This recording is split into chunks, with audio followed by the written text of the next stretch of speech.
What the absolute fuck am I doing? I've wanted to start a podcast since I think I got back from Italy. And that was when I was 18 years old. I am 21. And genuinely, I was just saying to myself, like, I'm filming this on a random Tuesday night. What the fuck am I actually scared of? I was at work, and if you don't know, I'm a receptionist, but one of the older nurses said to me, "What are you so scared of? You were scared to post on YouTube, and now you are enjoying. You were scared to post on YouTube, and now you're having the time of your life. Before you were scared to post on TikTok, and you're up to 70K now. You started doing Instagram properly maybe like 2-3 months ago, and you grew like 1,500 followers in that space of time. Why are you so scared to sit here and talk passionately for 40 minutes or to an hour because what, someone's gonna judge you?" And I said, "You are completely right. What the fuck am I scared of? Is this gonna be informative? No. Is this going to be comedic? No. Am I probably gonna embarrass myself and reveal loads of shit about myself that I really shouldn't be revealing on the internet? Yes, that is 100% correct. Is this gonna be entertaining? Yes. Do I know what to call it? No. Do I know what I'm doing? No. Do I even know how to upload this onto an actual like podcast platform? I don't even know what it's called. But literally, I didn't even know what I was going to talk about. I just pressed record. And you know what? I am on my 4th cup of caffeine. We've kicked it off. Or no, if you're scared to do something, do it alone. You just have to learn how to be by yourself. And I was talking to my boyfriend about this last night. I was like, I really want to make a video. There's a star outside. It's a very bright star. Anyway, I was talking to my boyfriend about this last night. I've had people around, as much as I was like that weird friend that didn't always have like a clique or like a best friend because they were either like weird or like they were always like leeching off of me, or they were just not healthy for me, so I wasn't healthy for myself. Even though if I tried to have great friends, we just drifted apart. Like they're amazing people and I wish the best for them, but we just drifted apart. And being in this community of gaming when I was younger, or just being around gamers and Twitch and live streams and just having that fascination for gaming or the gaming world, I was constantly caught up with people on Discord. And as much as it is like an amazing platform to communicate with people, even after like a long day, you can sit there and speak to all your friends, do something together, interact with each other, and like you can be long distance with each other and still, have that interaction. I have had that exact feeling since COVID. So since the time I was 15 years old up to 21, I have roughly spent 2-3 nights a week speaking to somebody. I was never alone. Even when I left for Italy, I was so alone and I was so scared that I carried on speaking to these people. And of course, friendships blossomed with different people. But I was constantly stuck in the mindset of I don't want to be alone. And as much as I'm in a new country on my own, even though I don't have anyone to call because I don't know anyone, even though I'm exploring new things and discovering things about myself, I'm not truly alone because we have this form of communication. If it's either on a phone or a laptop or an app, it was always this, I know I can always just call someone and have that conversation, which is a beautiful thing, which is an amazing and beautiful thing about this generation that we most likely take for granted. We don't call our parents, or we don't call our grandparents, or we don't even go to visit anymore. Half of us don't even know our neighbors. Half of us don't speak to half of the people that we did during COVID times because, well, we had no one to talk to then, so why do we have to talk to them now? Because, I'm busy. I have stuff to do. I'm busy.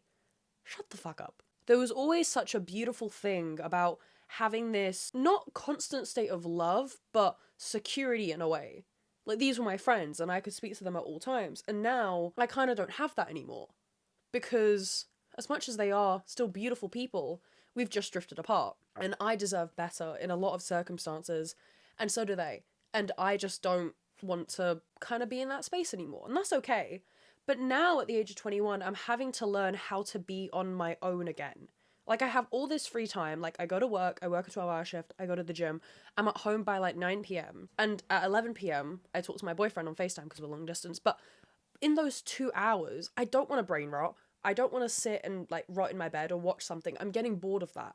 And there's 1,000 things I can do with hobbies. Like, I've done ashtray making, jewelries. And of course, as social media is like my second job, of course I can do videos and editing and all these things. But it gets to a certain point where it's like, I want to do something for me, but I have nothing to do. Because before, it used to be either I play a game with them or I talk to them and I have someone to communicate with. I don't have that anymore. So what am I supposed to do with myself? What am I actually supposed to be doing with myself? And it was never supposed to be like, I'm stuck and I always have to talk to them, or I'm stuck in this rut of these people need me or I need them. And it was never. I think loneliness is the scariest thing in the world. Not death, not losing an arm or hurting yourself or being injured or even a broken heart. I think the scariest thing in the world is being lonely. Feeling lonely in a bed next to someone that you love. Feeling lonely in a group of friends that don't actually see you, or they see right through you, but they don't care. Being lonely in a workplace where you are valued, but you're valued because they're scared of you because of your talents. So they don't even want to interact with you or even be a competition to you. The word loneliness, being lonely is scary, but being alone is not.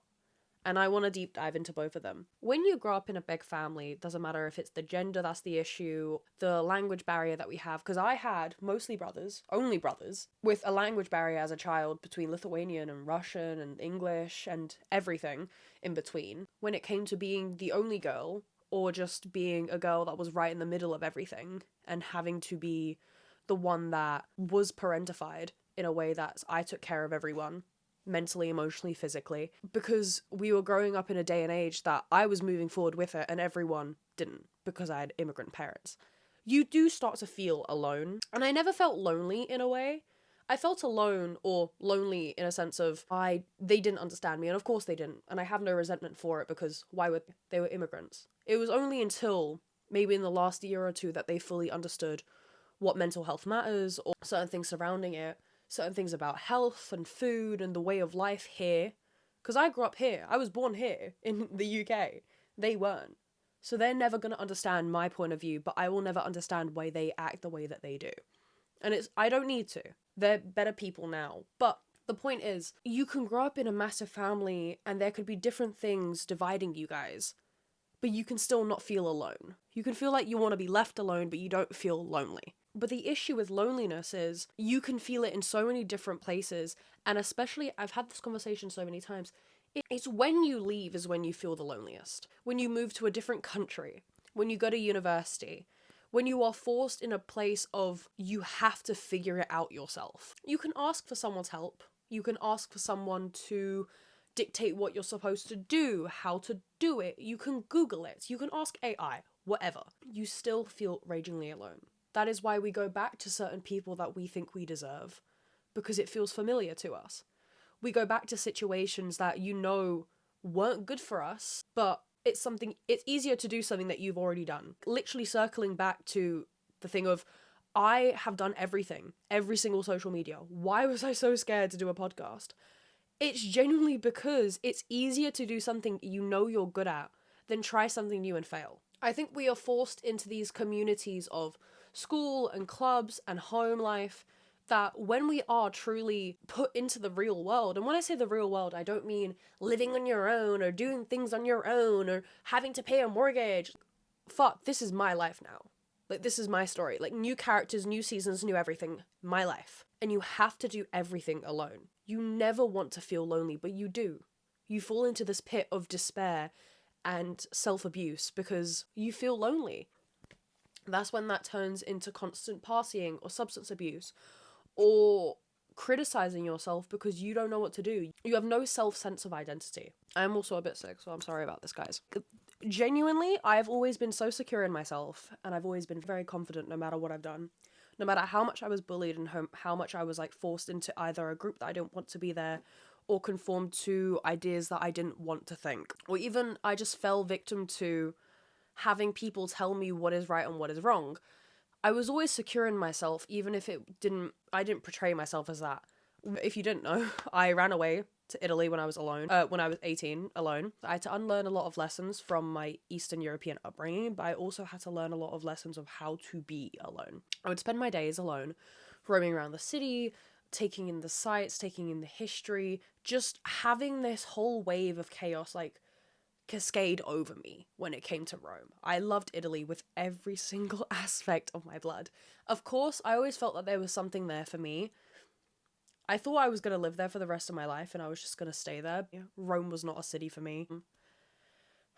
And of course there is some sadness about that, but I've moved on now. After a certain period of time, you actually feel like a local. then you have to think to yourself, how am I actually going to fill my days when I have to do my job and when I don't? What am I actually entertaining myself with? And I wasn't in a hostel that I could just meet people randomly, but I did. I was very privileged that TikTok blew up and I made friends very quickly, but it was in those scarce moments of I'm having to meet these people for the first time, and there were so many people I hated. So many people I just didn't get along with, I didn't understand, they didn't understand me. It was so many different things that the more I tried to interact with people and the more that they drained me, the more alone I felt. And I think there's such a big stigmatism about feeling lonely. We kind of see it as such a sad thing, and it is. It's a killer. It is an absolute killer, and it will kill the closest person to you. It will kill your own brain with you still living. It is a scary thing. But I also think it's a very beautiful thing. It's the one time that you can feel every single emotion but not show it. I think being lonely is one of the most beautiful things in the world. The same way I think about heartbreak. I think heartbreak is the most beautiful thing in the world. And not in a weird like thought girl Stanislavski way. Like, just more the fact that we rip out so much of ourselves to heal quicker that we never get to experience the pain and loss of a loved one. And that's a quote from Call Me By Your Name, but even so many quotes that we've seen since our childhood of yeah, but if you love someone so much and then you break up, where does the love go? It's because you move on so quickly. You're supposed to grieve that person, and if you can't grieve that person or at least mourn their your loss of them, their love for you, their admiration for you, their passion for you, they were your number one fan. If you can't mourn the loss of someone that you absolutely loved, I don't believe that you loved them properly in the first place. And of course, there are 1,000 different ways of loving someone, but there is something so special about grieving the loss of someone, and I don't mean a parent, and I don't mean a family member, I don't mean a parent or a friend, I mean someone that you were in a relationship with. If that's a situationship, which is fucking dumb, you fucking stupid idiots, I swear to God, what actually are you doing with your life? A relationship is one of the most beautiful things in the entire world. It is that one time that two different cultures and souls collide. They connect together and they have to learn how to grow together, even if they don't work. It is such a beautiful thing. And I truly mean committing to someone. If it's either a month and it didn't work, 4 years and it didn't work, 50 years down the line with 2 kids and it did not work and you break up, you still tried. And I think that is such a beautiful thing. I used to get into my own head about having to love someone or getting to love someone and someone loving me. I never wanted someone else to deal with my brain and how I think and how I act and what I want to do. And also, I just didn't want to. I grew up not having the admiration from people or having that kind of appreciation or validation from those people. So when I did start getting it, I was greedy. I didn't want to lose that. And I thought I would have lost that part of myself, but also that attention from people if I got into a relationship. That's a different story, but it was that scared part of me that I was like, I don't want to hurt someone else. And then it hit me in the head when I did randomly fall in love. One day, I had a friend and I met him for the first time in real life, and I just madly fell in love with him. And I knew this was the person I wanted to collide souls with, in a way. I knew this was the person that I wanted to understand me deeply. This was the person that I wanted to see through me, look at me in the eyes and know what was going on in my head, even if he didn't. And there was weeks and months where he didn't. He had to learn. And it was the fact that he did learn. And I don't mean it in the sense of what is the bare minimum and what isn't? No, I mean, even if it doesn't work out, it was everything from the start to the end to the between. It was the between that really mattered. It was the lessons learned together. It was the fights of the most undermining, stupid ass bullshit. It was understanding each other or trying to understand why, where, who, just whatever. There is the most beautiful thing about having to relearn someone every single day. Having to remind yourself why they are like that. Why they are responding like that, why they are trying to change. You lose focus of having to learn, or getting to learn your partner when you get comfortable in a relationship, and I think that is really stupid. I think that's why a lot of relationships fail, because you're like, yeah, but we've been together for like 4 years and he just doesn't do this anymore and he doesn't do that anymore and it's just not the same. Yeah, because you're not learning each other anymore. You think you know everything about him because it's been 4 years, or no, even him about her, but you think you know everything because you've been together for 4 years. You got together when you were 20 years old and now you're 24, 25 and you've been together that long, or you know everything from before that to this timeline. Sweetie, there is a timeline between the 20 to 25. As much as this relationship was growing, they were growing. There was probably things that you didn't know, or they didn't tell you, or they didn't even understand about themselves. You didn't even understand about yourself. You're constantly going to change. They're gonna constantly change. There is something so amazing and passionate and beautiful about getting to learn someone over and over again because you love them. And then when it ends, if it ends, when it ends, you have to grieve that. Because, well, why wouldn't you? Yes, but they fucked me over. Okay, that person, that version of them that fucked you over, fuck them.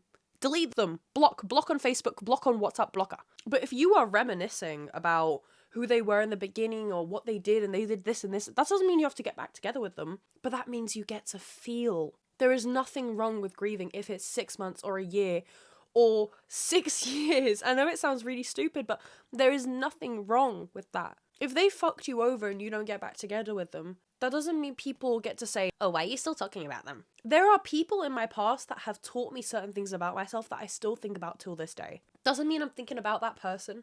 Doesn't mean I'm thinking about someone that I used to have sexual feelings for or feelings in general for. They taught me something that opened up something inside of me. I am now that person because of that information, because of that education, because of that reassurance. I'm taking that into my new relationship, or I'm taking that into every single step in my future life. The same way 1,000 people had to fall in love with someone else for you to be born, you had to retain so much information, so much trauma, so much angst, so much love for you to be this version of yourself now. So why would you hide all that about yourself from your new people, from your new person? But why would you also want to dismiss everything that you learn about that person and learn about yourself? Because what was the point then? What was the point? What was the point of trying if you're not going to accept the feelings and emotions that come with it? And I think I'm gonna call this episode Trying. I think we've lost the art of trying. When we were in primary school, our teachers would say, just give it a try. If it was either a new food or a sport or a new activity. When you had to do fractions in school and they would say, just give it a try. I was terrible at fractions, by the way, guys. Like, I was actually, like, horrible. I still can't do them. I still, genuinely, as a fucking shopaholic, unless I see 70% off, 90% off, or 50% off, I don't know what the rest of it is. 20%, don't know what that is. 10%, don't know what that is. It's actually embarrassing at my big age. But anyway, what was I talking about? Yeah, trying. We are told from such a young age to give something a go. Just try it. Why did we stop trying? Why did we stop trying to do certain little things, certain little hobbies? Why did we stop trying to fall in love? Why did we stop trying to fall in love with ourselves? Why did we stop trying to give a fuck? We have lost the art of giving a fuck. Why can I not care about my Instagram so much? Why do I have to be like nonchalant and a cool guy? Shut up! Why do I have to not give a fuck about what I eat so I can be that cool girl? No, what if I fucking care? Not in like a weird eating disorder way, because like, listen, we're better than that now. We've grown up. We've healed. Slowly. But in a way of like, what if I just want to eat like 4 salads because it's hot outside and I'm obsessed with Caesar salads right now, and then eat a massive pizza and people are like, you stopped giving a fuck. That's so cool. Shut up. I know I'm gonna go home and then probably drink a liter of that Caesar salad sauce because like it bangs. It bangs. It's like, I don't give a fuck. I'm so candid. I'm so cool. What if I care? Me and my girly pops will sit there and go, which one's better for the Instagram? Because I care. I don't care what you think. I don't give a fuck about what you think. Like, shut the fuck. You think I give a fuck? No. I care what I think. I care if it looks good. I care about my life, not yours, mine. So why do I have to be so, like, nonchalant about my life, but I have to give a raging fucking fat baboon's ass about yours? Tell me how that fucking works. And of course, there is this whole discourse of, you don't owe anyone everything. Shut the fuck up.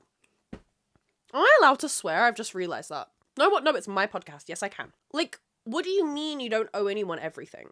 Or you don't owe anyone anything? Yes, the fuck you do. There are so many different ways that this argument can go, but I'm that no contact friend, disappears for a bit, isn't always there. Yeah, that's me. And guess what? That's because I'm drained. But if you called me out of nowhere saying I really need to talk to someone, I'm fucking there. I'm there. But please don't hang out at my house. Please don't, like, call me randomly because, like, you just want to talk about a rock. Like, I'm just not that friend, and I'm sorry, but if you wanted a fucking, like, lip gloss from me, I would give you my kidney. I would help you move across country. I don't know how the fuck I'm gonna get back, but I would move for you, with you. That's the type of friend that I am. But of course, I still understand that I owe people my time, my effort. Not all the time, but I still understand that. But the people that are like, I get it's my sister's baby shower, but like, I'm just not feeling great. But it's because I don't owe her anything, so it's okay. No, you do. You fucking do. There's flaking on a coffee date and being like, I'm sorry, I can't make it because you're just not feeling up to it. And then there's not showing up to people's birthdays. There's not showing up to people's baby showers or something big. Them getting an achievement at work and then being like, let's get some drinks after work with all our friends. And then you not showing up because you didn't want to. There's like certain times that you can, and of course I think you can make excuses and you have a certain level of excuses that you can make. Like, in the 30 days of a month, bailing twice on someone is okay. Especially if it's like in a group setting or whatever. Bailing 24-7 because you don't owe anyone everything or anything. This fucking hair in my throat will be the fucking death of me. I'm actually gonna slip myself. I desperately need to pee, guys. But you saying you don't owe anyone anything, you are a selfish asshole. If you want genuine friendships, you want genuine love, you want genuine effort, you want someone to understand you fully, or at least try to, even in a friendship setting, you have to try. Why the fuck are you not trying anymore? Yeah, but like, I had such a hard day, and then they did this, and then they did that, and then that. Okay, you said, I'm so sorry, Paula, I'm just not gonna be able to make it. Something's come up, I just have to bail, is that okay? They're like, yeah, I'm a bit sad about it, but it's okay if you bail, I get that. You know what, thank you so much for understanding, I will make it up to you. We'll see each other tomorrow, or I'm free the day after. I desperately want to see you. That is a healthy interaction. If Paula genuinely had an issue with it, she would have gone, you know what, I'm going to see her in 2 days. I might as well verbalize it. But you know what? I still love her as a person, and she tried to reach out and rearrange something. If you fucking bail without saying anything, and of course, I know I'm a fucking asshole for it because, like, I Irish goodbye all the time, but I at least came, okay? I at least came. If you bail without saying anything, if you never try and rearrange something else again, I can't articulate my words right now. My brain is going like 20 different fucking miles an hour right now. Is that a lot?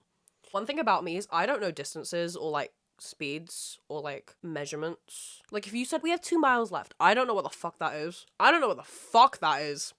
Tell me in minutes. Tell me in steps. Say it's 20,000 steps. I get that. 2-hour drive. That's fine. If you said we have 5 miles left and then maybe, like, you know, 30 kilometers. What the fuck do you mean? Sorry, I can't do that. I know 6 inches and that's it. Anything under 6 inches, I do not know. We need something like 40 by 40. Don't know what the fuck you mean. Sorry. No. My brain doesn't work like that. Oh my god, did you guys see that people, like, visualize the months? Side note, visualize the months completely differently. This is my calendar of the year, right? I see it as, like, vibes. That's fucking embarrassing. I see it as vibes, okay? So, we've got January, sparkles. I want glitter. I want champagne, right? Vibes. Fur jackets. Then, my birthday, February. Everything's pink, everything's red. Valentine's Day also, but everything's pink, everything's red, everything's hot as fuck. I want photo booths, I want fluffy bears, I want balloons, I want feather boas. That is my vibe. Then we've got March and April are like, March, April, and May are like sandwiched together. I see that as like ladybugs, gingham, I just learned how to say that word, cowboy boots, like wearing a lot of denim, right? Being in the country, raincoats, wellies. That is my vibe. That is how I see the seasons, the months. That is how I organize my entire life around that, right? Then we've got June, July, and August. But June and July are together. which are like Ibiza times. And I don't even mean like I've never been to fucking Ibiza and I fucking hate it. And I don't think I would like ever go unless it was like a bit more chill, because I'm just not like a party cat person anymore. Like I'm just not get sloshed. I actually hate being drunk. I like being feral. I can be feral as fuck and I can be on like an entire bottle of wine. But I don't like being drunk from like multiple alcohols. Like it's not my thing. Oh my god, did you guys know that I like violently like projectile vomited into my boyfriend's toilet like 2 days ago because of a weird carbonara he gave me? It just reminded me of being drunk and I was like, not my thing. No. Anyway, what was I saying? The months. Yeah. June and July, I be like crabs, seashells, Italy, Alpro. You know? It's, you know that TikTok sound? That's like the French. It's like Alex Constiani. Can I get an apple? What the fuck is my life? What am I going on about? And then it's August.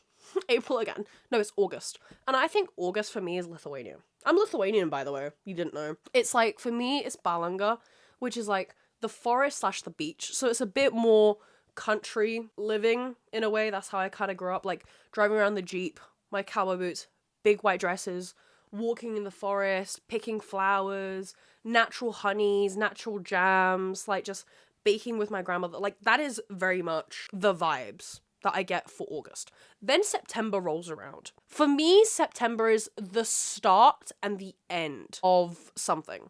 I think it's brown. Like the color brown. I want the leaves falling, sun's slowly setting. I want fireplaces to start going like cozy. Like I just love September. I think it is honestly my favorite month of the entire season. Yeah. September is my favorite month of the entire year. Then we've got October, which is basically just pumpkins. Like, hello. Duh. November and December are together though. Those are Christmas seasons. Like at that point, December basically kind of lays over into like January, but like November is like red and green and white and silver and snowflakes. It's so fun. And I don't know if anyone else like visualizes it like me, but like if you do, I think that's really fucking cool. Oh my god, speaking of like visualizing stuff, I make a mood board. I've made a video about this like before on my TikTok and stuff, but I make a mood board or a vision board every single year, and I put it on my laptop, and there we go. And see, like some of them are basically white. I slowly like start adding like an overlay of like white over each thing when I've like completed it. And I absolutely adore this, and I think it's something so fun about kind of making it or spending the time making it and actually visualizing and like admitting to yourself that you want to achieve this goal. And I think there's something so fucking fun about that. I'm also trying to stop swearing. Like I used to use and them and that as filler words, but now, no, I just did a bunch of like debate in high school, and now I basically don't have those filler words, but I do have fucking swear. I just have swear words, which is not the most, not ladylike, because I hate being called ladylike, but not the best. And I could be more articulate about a lot of things. Like, that's why I started reading, or at least I've struggled with reading. I kind of go on and off with reading a lot, because it's just like, it doesn't grab my attention. Like, I'm not a story person. Like, I like certain books, stories that are like fantasy and all that stuff, but most of it just doesn't entertain me. Like, unless I'm actually gaining information or knowledge from it, I don't enjoy it. A lot of psychology books I absolutely adore. I was reading psychology books by the age of, like, 11, 13. I absolutely adore them, especially about the human psyche and how we feel about kinks and sex and all these different things. I absolutely adore it. And I can go into a different video about that, or different episode about that, if you guys want. But other things like business books or poetry, I absolutely adore as well. But when it comes to, and fashion, I have a lot of the archived collection on my shelves. But when it comes to actually like reading stories, it just doesn't entertain me. I don't know if that's my attention span decreasing or me just being dyslexic or just kind of not having the want to read, but not even like learn. But it's really strange. As soon as I left school, I had this constant need to learn, even if my attention span got lower. Weird. Like, I wanted to learn. Like, I felt like a fucking vegetable. Like, I felt like a vegetable if I wasn't learning at least something. And I saw a girl on TikTok, like, a month or two ago that was like, I constantly give myself exams. I constantly spend, like, at least a week or two doing something, or at least doing a quiz on something. Educating myself on something. And I've started doing that, especially at work, like, when I'm just kind of sat on my own, or kind of just, I have the time as a receptionist, I guess. Like, If I don't want to read, I listen to a podcast, like an audiobook. Or I listen to, I'm obsessed with the English language. I'm obsessed with it. Like, I know the main word in the world is like bread, and the romantic languages and the history of the languages and why certain street names in England are called certain street names and why the Anglo-Saxons did this. Like, I think it's so cool. I think it's so cool. But anyway, I have this constant need to keep my brain working, and I don't know if that's psychological fear of like Alzheimer's, or I just don't want to feel like a vegetable. Like, I don't. Who wants to feel like a vegetable? No one. Education is expensive, and of course, I'm not going to go back to school for a while, but let's be real. The internet's free, babe. You can do whatever the fuck you want. You can research whatever you want. You can do whatever you want. Even if you don't take something somewhere, you can still have the knowledge and regurgitate that knowledge on a random pub quiz. Like, who cares? When I was first in university, one of my professors said, there's something so beautiful about education, or at least research, that once we get older and we start to get to our 50s and 60s, we want to learn about our bodies. We want to learn about science and medicine, and we want to understand ourselves. And I said, oh my God, that's so weird. Like, every elderly person or older person that I know does have this knack or instinct to be ready, like reading medical journals or just researching about medical things, and not in like a weird like am I gonna die way, but like genuinely. And they were like and my dad will like sit there and be like, yeah, your sinuses are doing this and this is why your sinuses aren't opening. And I was like, why do you know that? He's like, I read it. Why were you reading that? I don't know, I felt like it. I think we have this constant need to evolve, and as time passes, it's better ourselves and better our imagination and creativity and everything that kind of stems towards that. Do you get what I'm trying to say? I feel like I need to get my, like, tongue cut. And I don't mean in, like, the weird lesbian way. Like, the thing is, I do want that. I just don't feel like I would fit the image. But I really want to get my, like, tongue tie cut. Because I constantly get tongue tied. And it really pisses me off. Especially when I have to film. Like, when I have a random idea randomly and I'm like, guys, shut and I like sit there and I have to like re-record 20 minutes for 20 minutes because I can't articulate properly. Yeah, I want to get it cut. Anyway, I just waffled for so long, and again, I don't know what I'm going to call this. I don't even know how to do this. So if this kind of ends up on the internet, hi guys, I'm Gabby. And if no one sees, this was a pretty cool first run. I would say so. But yeah, I will try and do this more. This was actually really fun. Thank you for being here with me. Love yous.